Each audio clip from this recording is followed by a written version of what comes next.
Bismillahirrahmanirrahim. Assalamualaikum warahmatullahi wabarakatuh. Alhamdulillah, wassalatu wassalamu ala rasulillah wa ala alihi wa ashabihi wa mawalah. Wa qad qala Allah ta'ala fi kitabihil karim ba'da an a'udhu billahi minasyaitonir rajim. Kullu nafsin da'iqatul maut.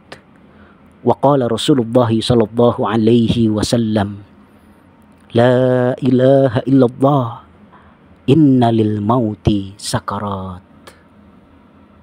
Amma ba'd, ibadallah, para hamba Allah. Sebelum kita terlena dalam mimpi, sebelum mata kita terpejam, marilah di malam yang penuh dengan berkah ini, di bulan Ramadan yang mulia ini, sejenak kita pulang ke kampung akhirat. Sejenak kita bayangkan bagaimana kehidupan kita nanti di hari akhir sana.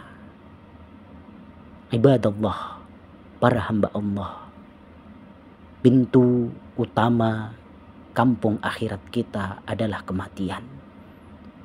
Dan setiap manusia pasti akan merasakan kematian.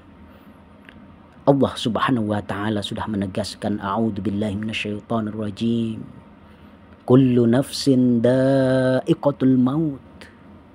Setiap jiwa pasti akan merasakan kematian.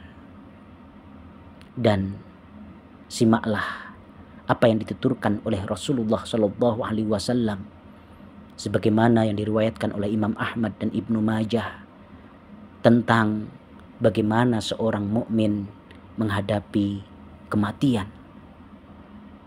Rasulullah Shallallahu Alaihi Wasallam bersabda, sesungguhnya bila seorang yang beriman hendak meninggal dunia dan memasuki kehidupan akhirat, ia didatangi oleh segerombolan malaikat dari langit. Wajah mereka putih bercahaya bak matahari. Mereka membawa kain kafan dan wewangian dari surga. Selanjutnya mereka akan duduk sejauh mata memandang dari orang tersebut. Pada saat itulah tiba-tiba malaikat maut Israel menghampirinya dan duduk di dekat kepala orang tersebut. Ketika malaikat maut tiba, ia segera berkata, wahai jiwa yang baik, bergegas keluarlah dari ragamu menuju kepada ampunan dan keridhaan Allah.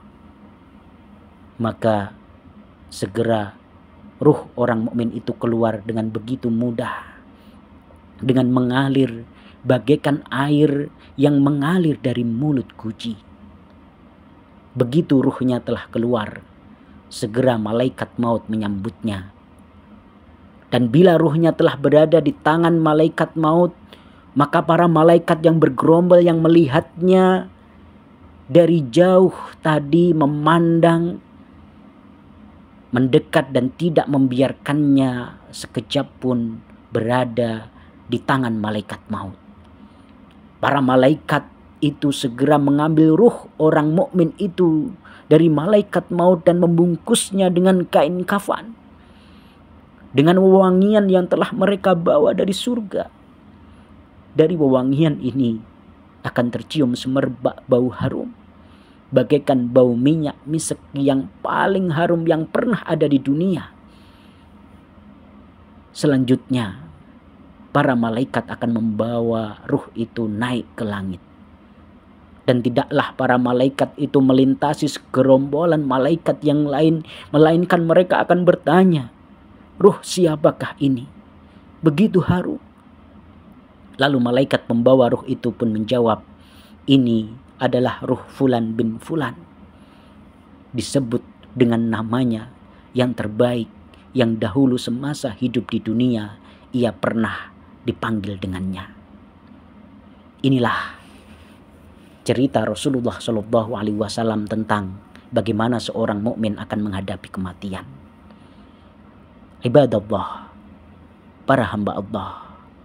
Namun demikian, meskipun sesuai yang disampaikan oleh Rasulullah Shallallahu Alaihi Wasallam, begitu mudah arwah seorang mukmin keluar dari raganya. Akan tetapi bukan berarti ia bebas dari rasa sakit. Sekali-kali tidak.